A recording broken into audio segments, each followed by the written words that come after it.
என்னப்பா எத்தனை தடவை சொல்லி கொடுத்தாலும் தமிழ்ல இந்த மாதிரி மிஸ்டேக் பண்ணிட்டே இருந்தா எப்படிப்பா படிக்க முடியும்? தமிழ்லயே இப்படி மிஸ்டேக் பண்ணா மற்ற சப்ஜெக்ட்லாம் எப்படி படிப்பேன்னு எத்தனை தடவை நான் சொல்லி கொடுத்தேன். திரும்ப திரும்ப அதே தப்பதான் பண்ணிட்டு இருக்கேன்.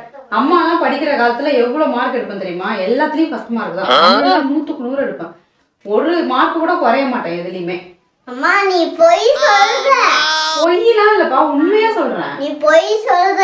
நான் வேணா என் ஃப்ரெண்டுக்கு போன் பண்ணி தரேன், கேக்குறியா? ஹலோ சாட்டி, எப்படி இருக்க? நல்லா இருக்கியா? நான் லக்ஷ்மி பேசுறேன்டி. ஹாய் லக்ஷ்மி, நான் நல்லா இருக்கேன். சொல்லு சொல்லு, நல்லா இருக்கியா? நான் நல்லா இருக்கேன். எப்படி இருக்கிற? எல்லாமும் நன்றாக தானே? நல்லா இருக்கேன். ஒன்றும் இல்லை, நான் ஸ்கூல் படிக்கும்போது எல்லாத்துலேயும் ஃபர்ஸ்ட் மார்க் தானே எடுப்பேன். ஆமா, நிச்சயமா. கேள்பா, சொல்லு சொல்லு, நீ சொல்லு.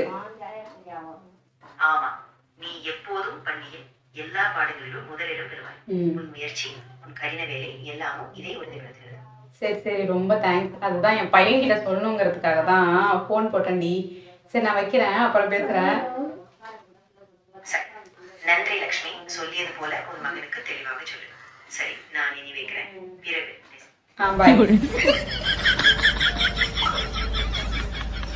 பத்தியா பேசினல, அம்மா லவுட் ஸ்பீக்கர் போட்டு பேசினா என்ன சொன்னாங்க?